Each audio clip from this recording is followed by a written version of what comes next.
So many times in my classes over the last decade, folks have brought up this subject of me teaching bad guys how to properly aim and hit their targets in Chicago.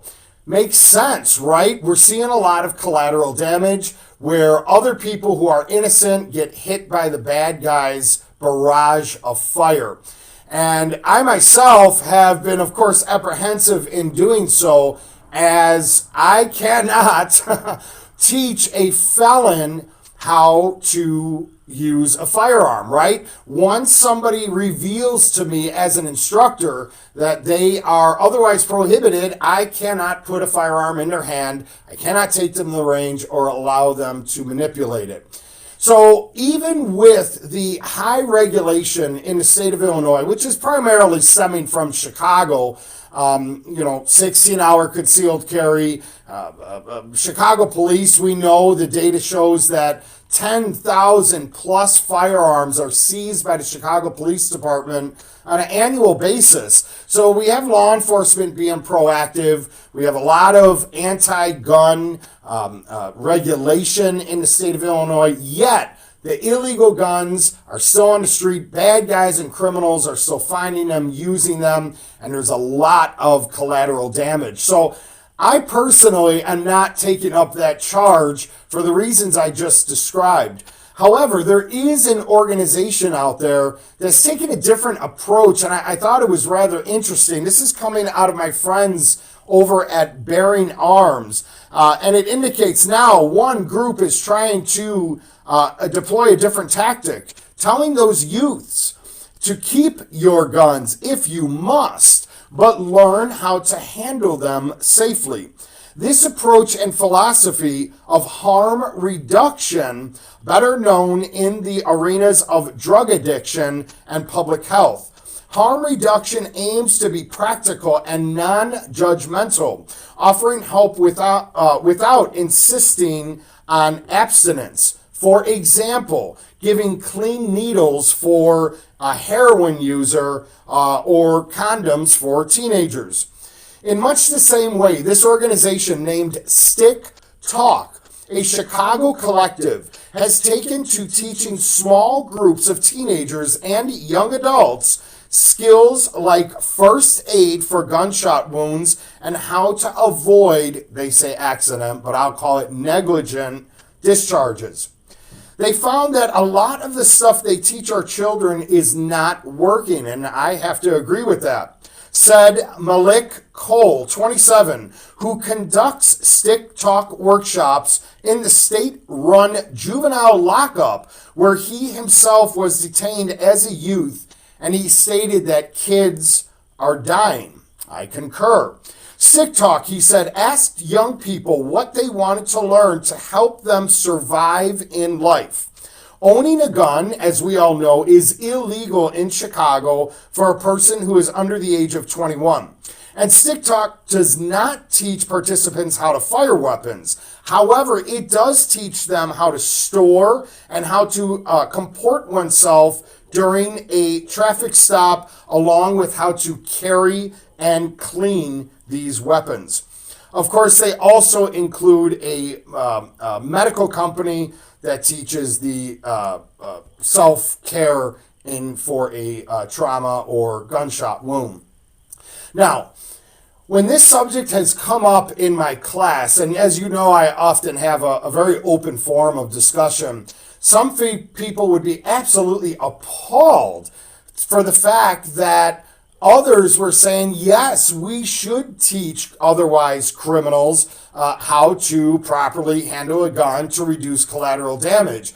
And others were big proponents of it and cheering on that, yes, in fact, we should do exactly that. Now, I myself find this to be a bit torn because there are a lot of bad guys out there where they're all thumbs. And yes, they may negligently hurt themselves or another person, but do you really want to make them better at their cause? Do you really want to assist them in if they choose to I don't know, take it a step further and cause a mass casualty type situation, aid them and assist them in that. I mean, how many times have we seen where a bad guy's gun may jam or malfunction or have some critical failure in his crime, and he looks at it, right? It's not functioning. He doesn't know what to do. So either he goes into pistol whip, or boogies the opposite direction. Do you really want that individual knowing how to clear that malfunction, or having a firearm that has been properly cleaned, maintained, oiled, so it's going to do its thing without error? On the flip, I get it. There are some responsible bad guys where they got their sights set on a particular group or specific individuals, and they will carry out their deed either way, with or without me or you, with or without stick talk, for example. And, well, there's going to be perhaps additional collateral damage.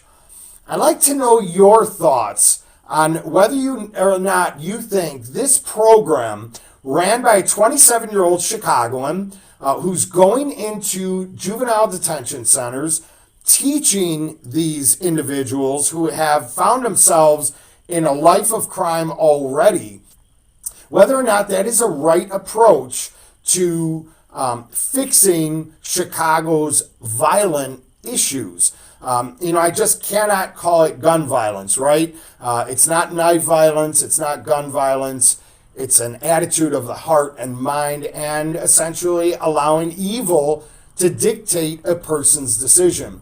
But nonetheless, it is violence. And is the approach proper to, in fact, teach these criminals proper firearm handling, how to deal with carrying the gun, right? A lot of them blow themselves off because of improper carry, so it's a self-inflicted wound, or proper maintenance or respect for the firearm, right? In my class, essentially, when we talk about the laws and safety of the firearm, we are teaching respect of it. Or is it better to leave them at their own will, leave them to do what they're going to do as they have been, because that just is the MO in Chicago and a lot of major cities across the United States. So I'd like to know your thoughts. Is stick talk doing the right thing?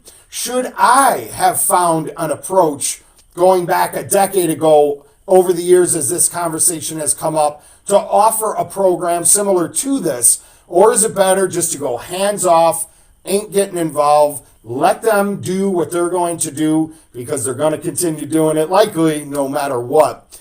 I'm curious to know what your input is. And, we shall see where this winds up. I appreciate you very much for tuning in, lending me your ears. Subscribe to the community, and I'll see you soon. Stay safe.